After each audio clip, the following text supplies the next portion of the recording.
So in lieu of having something better to film tonight, which I should be filming my Mistborn review, I thought I would take this opportunity to let the people that may be new to my channel know that I have a broader reading taste than just epic fantasy, though clearly that is a personal favorite of mine. So I thought, since I didn't actually do this and follow this when I should have, I would go ahead and rank all of my 2019 reads. Now, some of these I've bunched together into series or trilogies or whatever, some of them I haven't. It's kind of arbitrary, it wasn't even based on how much I enjoyed them, but I want to talk about all of the books that I read in 2019 so you can kind of get a better feel for what I like and how that has changed. Plus, I thought it would be fun to see how much of these books that I remember. Which, funny thing about that, the first book on this list is called Bad Memory, which is by Lisa Gray, and this is actually like the first of a detective, like there's a character that's persistent throughout all these books. It's about the same detective going to different towns and solving different cases. Honestly, I enjoy this series and I kind of plan on continuing to read it, but I remember absolutely nothing about it. Literally nothing about the series.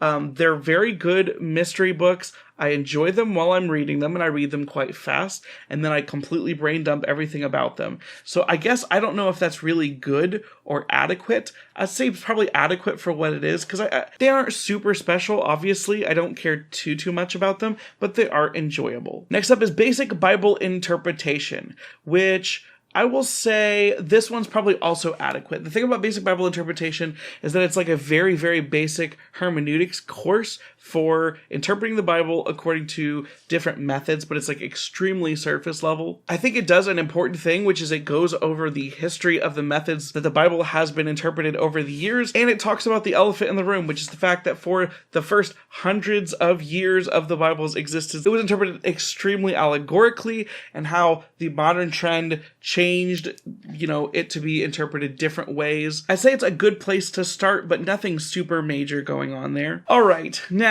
Children of Blood and Bone is a weird one, because when I read this book, I gave it a very positive rating. The thing about Children of Blood and Bone is that it is partially trying to be representative of the Black experience. The author was extremely forward about that. And I think that aspect of the story is handled quite well.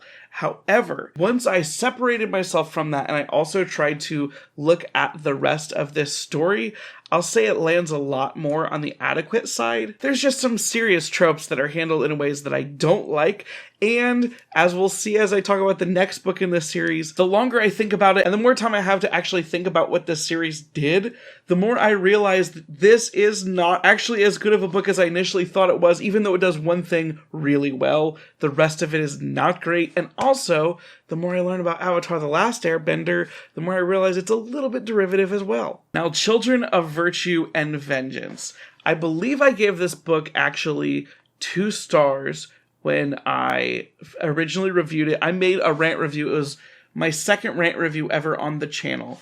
The thing I'll say about Children of Virtue and Vengeance is that it is kind of a bad sequel in all of the ways that a book can be a bad sequel. It ruins the characters, it ruins where the story was going, it ruins the metaphors that the first one had going for it. Everything about Children of Virtue and Vengeance makes it worse, and I think it is a horrible setup for the third book, which is, I don't even think there's a date announced for it, but it's gonna have to be real special, because I feel like it character assassinated every single person. Not literally, all the characters don't die. They all just become the worst in like a way that I don't think was intentional, but almost feels intentional with how systematic every character goes down and just becomes stupid and just makes like the worst possible choices they could ever possibly make. Church History in a Plain Language. Now, this is a book that I thought was awesome, and it's a book that I think about a lot, which is, it's a very basic church history survey from like the beginning, like during the time of the events of the Bible through the modern era. It's been updated a little bit continuously over the years. And as a Protestant in the United States of America, you don't always get the church history side of things in the way that you might if you were part of the Catholic Church. And so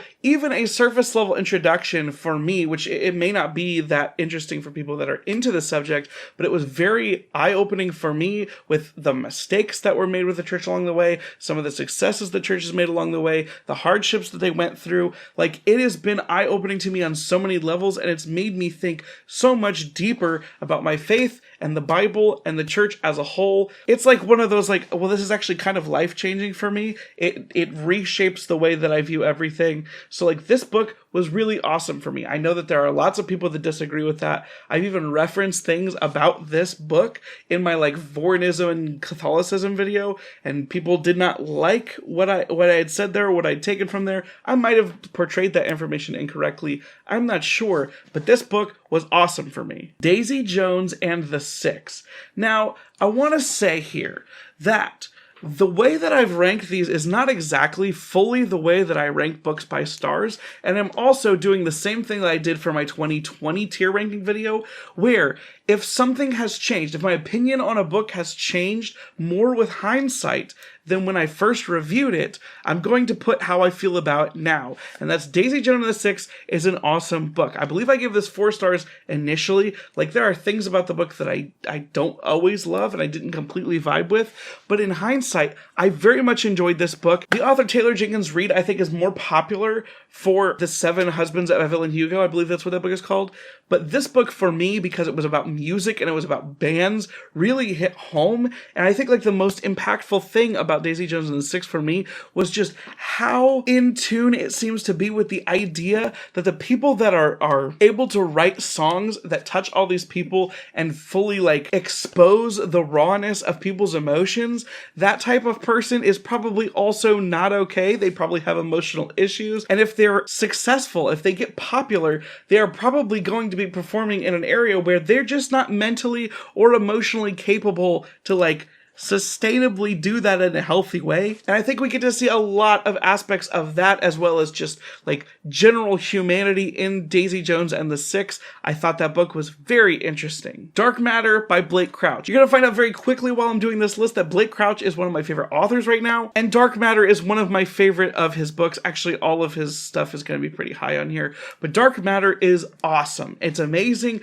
It's a sci-fi thriller that keeps the pace up like super high the whole time. I believe at one point this was being shopped around as like a Netflix adaptation. I'm not sure if it still is, whatever, but like this is a very good book, but because it's a thriller, it's one of those books that I can't actually give a lot of details on. I will say that we are going to compare this one to Recursion. A lot of people do that because they're Blake Crouch's standalones. This book has the better character work, and also I think if we really wanted to, we could do another book. Blake Crouch could do another book in this book's universe, as opposed to Recursion, which I think is more, it has to be standalone or it's not great. I feel like there is a specific storyline having to do with a character named Amanda in Dark Matter. I'd love to see more about that. Defining Deception. I will say that this book is good. Defining Deception is sort of a book for Protestant evangelical Christians, and it kind of talks against like the televangelists on TV. You know, like the Joel Osteens of the world that kind of just rip people off and they're stealing people's money and they're specifically taking advantage of like the poorest and weakest and most vulnerable and gullible members of society. This is like a scriptural breakdown of why that's wrong, as well as a historical breakdown of some of these types of movements and how they're problematic. And it also goes into some of the more fringe stuff that's not directly as responsible for that stuff, but like is sort of the stuff that leads to that level of like hoax, basically. So it's a hard book. It's an honest book. I do think that it's done with a level of like kindness, but it's still honest with its opinions and the view that it's trying to present forward. So it could be, you know, pretty hard. The Legend of Drizzt trilogy. Drizzt. It depends on the audiobook narrator and the part of the book that you're in. I think these books are awesome. So I've only read this trilogy here, which I believe is not the original trilogy that R.A. Salvatore wrote, but actually a trilogy that comes before the first 3 books that he wrote. But they were whatever. These books are awesome, and these are like the most comforting, semi-formulaic, probably mostly predictable fantasies that I just love. It's about a dark elf who turns against like the general evilness of his people. If you know anything about the Dark Elves in like a Dungeons & Dragons setting, this is a Dungeons & Dragons Forgotten Realms book, and I very much just love it. I love that we're dealing with traditional fantasy races and characters and stereotypes here, because the modern trend in fantasy is to not do that as much, which is cool and interesting, but also sometimes you just want a little bit of that comfort food. This is my comfort food. As I've said in videos in the past, that doesn't mean that it's always happy.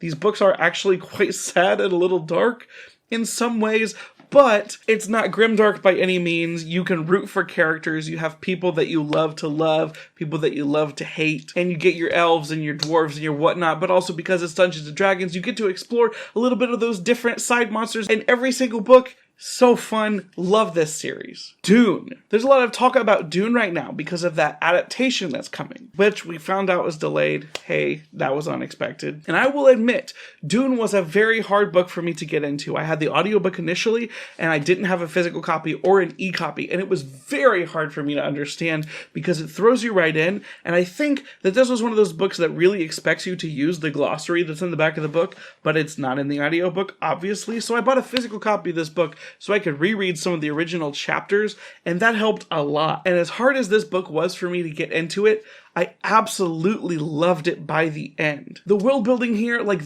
this book has such a mood and such a sense of place. The politics are like super interesting. It's one of those like very political and like schemy types of books. And it's also told in a very interesting and unique and also somewhat controversial way, which is like the author chooses to tell you a lot of things that are going to happen before they happen, before the characters know what's going to happen. So sometimes you spend a long time of the book just waiting for that to happen.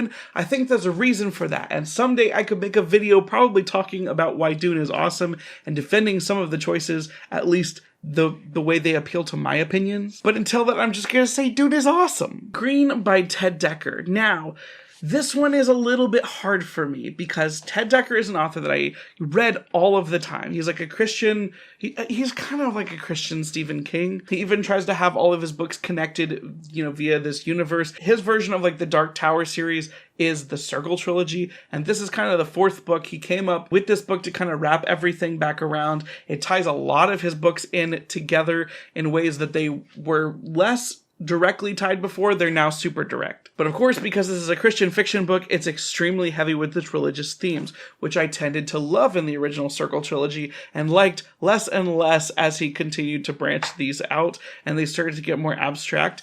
Green ties it back, and I want to say that as a book, Green is really interesting. It ties a lot of those threads together in ways that I think work. Some of the like spiritual allegory that it has going for it, which like this is very heavy-handed. It's like Narnia-esque. Some of that stuff is really good until it gets to the end. And at the end, it has to make a choice. Does it want to be like a spiritual allegory that makes sense for what it's trying to do? Or does it want to try to wrap up the story in a way that's cool and makes sense, but in a way destroy the allegory that it's going for? It chooses, the second one. And I don't want to like get specific because I think that's too spoilery. I can't decide because as a spiritual allegory, this whole series I have highs and lows on.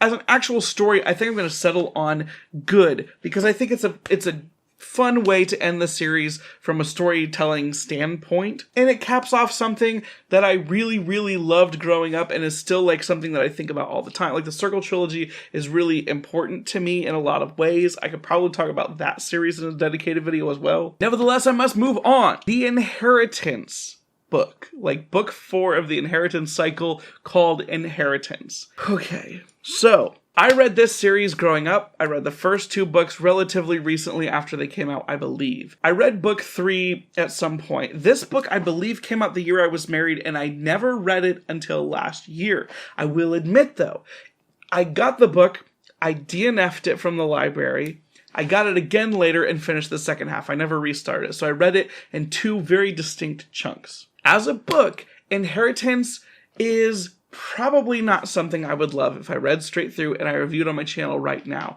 But as a series that I had been very invested in growing up, the way that it concludes I thought was really well done, if not maybe a little bit extraneous on the word count. Which is, I want to say, this is very different than the way that I treated To Sleep in a Sea of Stars, which is Christopher Paolini's new book, that review is available now. On my channel, I was not a very big fan, but I did love this series, and I think that he did a very good job with his world here, his characters here, etc. Yes, I still didn't like his writing, but his storytelling was much better in this series, and I'm going to give this a good. This wraps up the series in a very satisfying way, in my opinion. Little Darlings.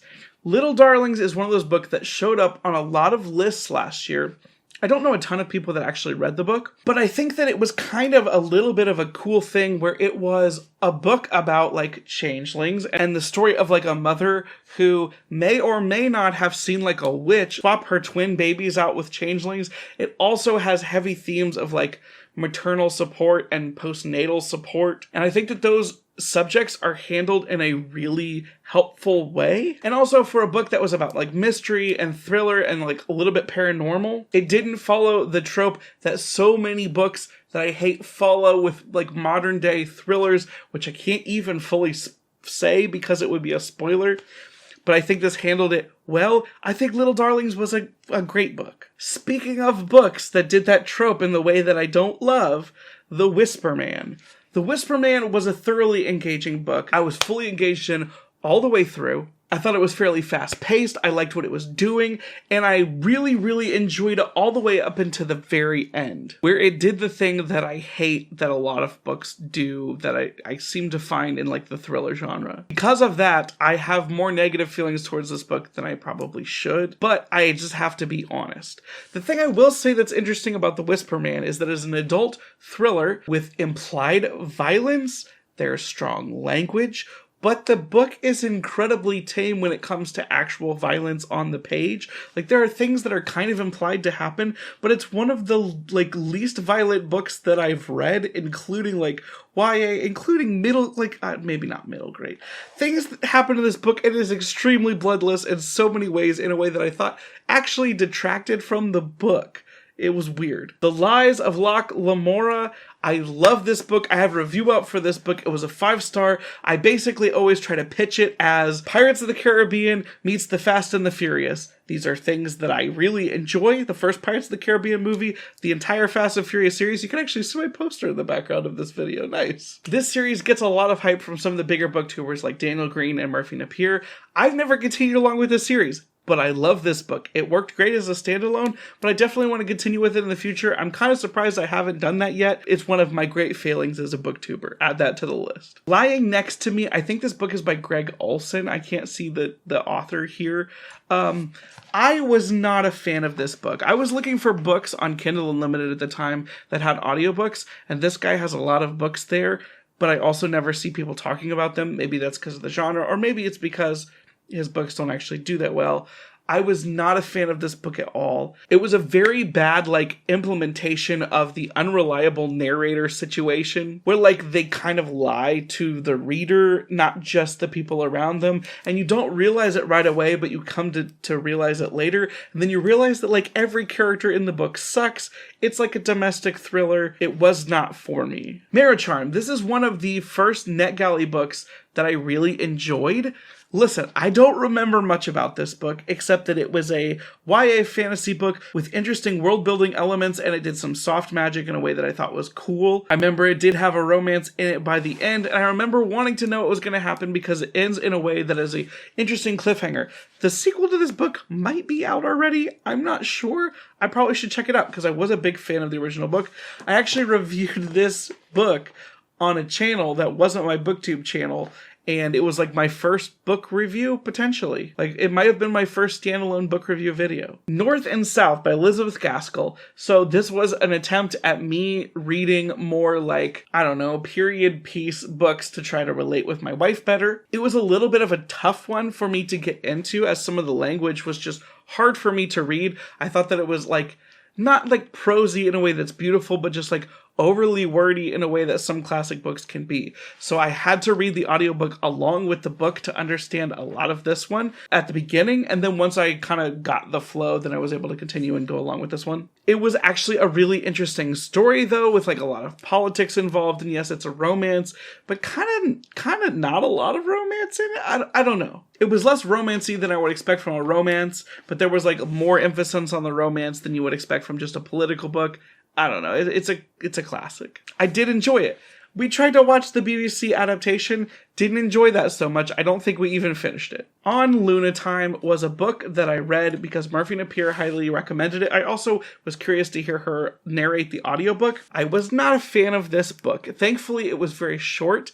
I was mostly confused at why I don't want to be mean. I was mostly confused at why a lot of people did like this book because I just kind of found it a little bit messy in a lot of ways. Maybe the sequel improved that. I don't want to dunk on it. It's an indie published book, but I was not a fan of it. It's like a time travel romance, but in a way that just, I think it was going for a vibe more than like a greatly fleshed out thing, and the vibe never clicked with me. One by One was, this was back when I was into reading a lot of NetGalley horror, and by a lot of, I mean like a decent number of books, not a ton. One by One was one that I thought was good. I thought that it was a little tropey. Parts were creepy, but it got less creepy as we went on because it followed some of the tropes that I talked about in the Whisper Band. It still was creepy. It still was enjoyable. I finished it relatively quickly, but I get very annoyed when the specific trope happens. Like I said, I can't spoil it. I'm sorry. Pines, the Wayward Pines trilogy by Blake Crouch. This was the book series that got me back into reading after having been on a reading slump forever. The Wayward Pines trilogy takes place where some kind of like, I don't know if he's FBI or CIA guy goes to this town to figure out what happened to some missing officers. He gets to the town. Something is not right in this relatively isolated small town, which, hey, that sounds like a Pacific Northwest story. The story goes places. It doesn't stay there forever, but it stayed in my heart forever. It's crazy action-packed. I've read all 3 of these books so fast. I think they're like breakneck pace most of the time, but at the same time, the characters are, at least the main couple characters, are super, super well fleshed out to the point where like I totally felt and understood where they were coming from, vibed with it totally. Prophet by Frank Peretti. I did not like this book as much as it had been hyped. I do like some Peretti, at least I did like some Peretti. I haven't read a lot of Peretti in more recent years, but as a kid, I liked a lot of Frank Peretti books, specifically The Oath, which was like my first exposure to Pacific Northwest stories. If you're not familiar with what that term is, that I keep using Pacific Northwest stories, I'm going to link a video down below where I kind of dish on it a little bit. But Prophet, I found, was not that good compared to my thoughts and expectations for him as an author. Honestly, I thought it delved a little bit into like the stuff talked about in Defining Deception, which is that book I talked about earlier. That's enough there. Recursion by Blake Crouch. This was a great book. I talked about it a little bit earlier. I've talked about Blake Crouch multiple times in this video. Recursion is a wild ride. It may also be one of the most complex plots, like to try to plot out on a board or to try to explain from front to back, than like maybe any other book that I've read. And I don't want to explain that too much because I don't want to spoil the sci-fi thriller that it is. Obviously, it's very hard to talk about these things, but it takes place in a world where like people are coming up with this thing called false memory syndrome, where they wake up and they have a completely separate set of memories different than the ones that they're currently living out. And because memory is like something that's like so important to me, it's also like losing my memory is one of my greatest fears. I especially hooked with this one while it's on this like insanity pace, and the plot just keeps getting layered and layered. Loved Recursion. The character work wasn't as good as some of his other books, Blake Crouch's other books that is, but I loved it. Shadows and Tall Trees. So before I got fully back into reading, I thought maybe the better way for me to get into stories would be to try to read some short stories because they'd be easier to commit to than, you know, the massive tomes that I now read and love. The problem was that short stories are very different. They have a different pace. It's not just like a shorter version of a regular story. It's like I don't know. If you read short stories, you know what I'm talking about. The thing was, these stories did not vibe with me at all for the most part. There were a couple that I liked. There was a decent number that I outright hated. There were some that I reread multiple times and I just never understood. This book got decent praises for like being on the Kindle Unlimited store. That came free when I first got my Kindle, which was one of the things that spurned me into reading again, because I kind of bought the thing saying, hey, I bought this thing, I'm going to have to make it worth it. I'm going to start reading more. Unfortunately, this book just wasn't very good, I don't think. Hunter Shays Slash. Let's see. Adequate or good on this one? I might actually put this one like higher on the adequate scale. I actually did like this one. It was sort of a play on a traditional slasher story where like you're visiting a site where something bad happened, a monster comes and starts killing people off. But I thought it handled that familiar trope in a way that was fun. It wasn't mind-blowing in any sense, but at the same time, I remember more details from this one because I think it was handled well. I think it's just good speaking for the author. He knew how to handle the trope in the right way at the right times, and yeah, I would check out another Hunter Shay book. Smoke by Dan Villetta. This was the very first rant review that I ever did for my channel. I always talk about this video because I didn't do any cuts. If I were to edit the video now, I would cut it because I think I edit my videos better now. But back then, I didn't cut anything out of it. I was just so fueled with rage. I hate read this book, like the second or probably the last third of the book. I just hate read it. It was so boring. It was so bad. It goes just like, the conclusion is just not good at all. And the problem was that it wasted such a good concept, which was like, what if when we sinned, it was visibly manifested and we couldn't hide it? How would that become a currency that people utilize? And how would the power structures around that happen? Awesome concept. I hated the execution. There's a sequel out for this book. I care nothing about it, which is not like me. I generally want to know what happens in stories like this. But by the end, I just could not care less about anything in this world or this story. Spear of the Emperor is the only experience I really have with Warhammer 40k. It was a fun story. I remember very little about it, except the fact that I think that when you are jumping into something Warhammer 40k at this point, it is assumed that you have some baseline level of knowledge for Warhammer 40k. So, I did understand what was happening, but I also kind of had to look things up because I think that when you're in a series like this and a world like this where there's so much external books and games and tabletop and figurines, people don't feel the need to explain everything as much. Did it explain enough that I could understand what's going on in the plot? Yes. Could it have done better world building? Yes. Did it have some really cool elements that are like part of the Warhammer universe?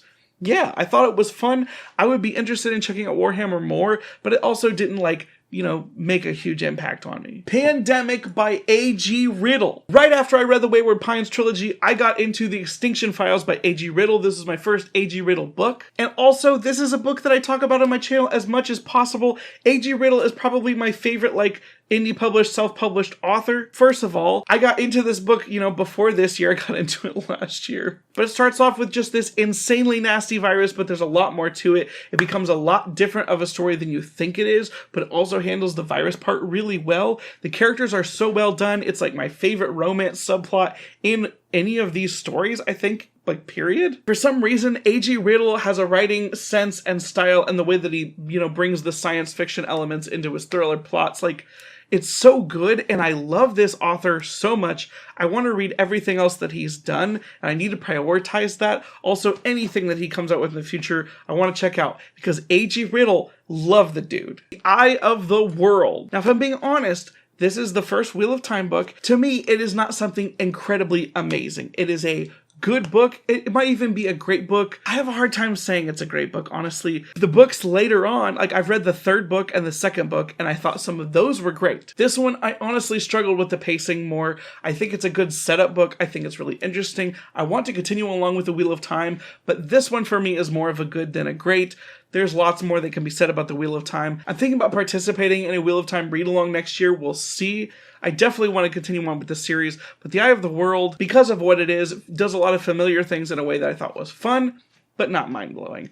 Obviously, this is different when I'm looking back at it from 2020 eyes, so if you love The Eye of the World, if you love The Wheel of Time, I'm sorry, I hope I don't offend you. I still like the series. At the same time, looking at it with modern eyes, especially after having read the Stormlight Archive, it's not as good. The Forward Collection it's by 6 different authors. Blake Crouch, the author that I've been talking about constantly throughout this video, had a lot of modern authors, including Andy Weir, the guy that did The Martian, and N.K. Jemisin, from all of the books that she's super popular for. The City We Became, the Broken Earth trilogy, etc. They all wrote sci-fi short stories that I like to varying degrees. I thought they were good to adequate. I'll keep it inadequate, and I'll have to rearrange these categories as we go on here because I don't really pay attention to this as we go. I want to kind of do this at the beginning or the end. The Hunt for Red October. I thought The Hunt for Red October probably deserves to go at the very back of the good line because I enjoyed this book. It was my first Clancy book. I've only played Tom Clancy video games up to this point. My dad really enjoys Tom Clancy. I also think I want to like the idea of military thrillers. I liked this one. I have problems with this one's pacing because I think about 50% through the book, the plot had happened, and there's about 25%, multiple hundreds of pages in that book where basically nothing happens, and then it gets cool again at the end, and it's I guess you were trying to get some military realism in there. Also, this is one of Tom Clancy's first books, I think, so it makes a little bit of sense, but it wasn't perfect by any means. Winter World by A.G. Riddle. I just got done hyping A.G. Riddle's praise. This was probably my favorite fictional read of last year. This trilogy, I read each of these books in like 24 hours, same as I did with like the Wayward Pines trilogy. It's like a sci-fi space opera kind of, but it goes places. It's a story that takes place in our world if all of a sudden it just started getting cold. It's not like a global warming thing. I'm talking like instantly it starts getting colder and colder and colder, and the earth freezes, and they're trying to figure out what to do to try to survive on earth, but it goes so much deeper than that. It's an amazing series with a lot of fun characters. There was a scene in the second book that absolutely wrecked me. And the third book chooses to take places where I'm just like, dude, A.J. Riddle, I freaking love you. I love you took this series. I'm so happy that these books are as awesome as they are. Thank you so much. Anyone that cares about what I'm saying right now should check out the Winter World trilogy. It's free on Kindle Unlimited, but it's worth buying. I want to get these books like in physical editions. I've praised A.J. Riddle enough. Please go read the Long Winter trilogy or The Extinction Files, Pandemic, and Genome, the sequel. The Silent Patient. I thought that was an awesome thriller. It's not very long. It's very quick. It's very like psychological. It has a killer twist that I didn't predict. A lot of people did predict it. For them, it didn't work as well. But for me, it totally worked and I absolutely loved it. It was also like one of the biggest books of last year, so you've probably heard about it. Thin Air. This goes along with Bad Memory. It's that Jessica Shaw detective series. Definitely goes under adequate. I will say the exact same things about this as I did Bad Memory. I am not sure why in the world I didn't group those two together. We Are Monsters. This is another indie published horror book. The conclusion at the end of this book, as well as like the beginning of the climax, the book just has so many tonal changes, and it tries to say a lot of things about humanity while also trying to be kind of this like creepy story, while also going really dark and also like letting the tone turn really light. I thought it was kind of an incoherent mess, and I absolutely disagreed with a lot of its fundamental assertions about humanity. So, didn't like that one. I guess I didn't mean to end this on such a horrible note, so let's go ahead and rearrange these ones. My eyes, the alarm still ringing as I open the blinds, and how do these people do it? They're like driving around like there's nothing to it, and I imagine some medication they're on. Well, probably coffee. But there's one thing for certain in life, and that's the day I'm gonna eat cereal. Oh, it's the day I'm gonna eat cereal. I mean, come on, let's get our priorities. Yeah, I think the hate category looks good, so I think this is where we'll end up.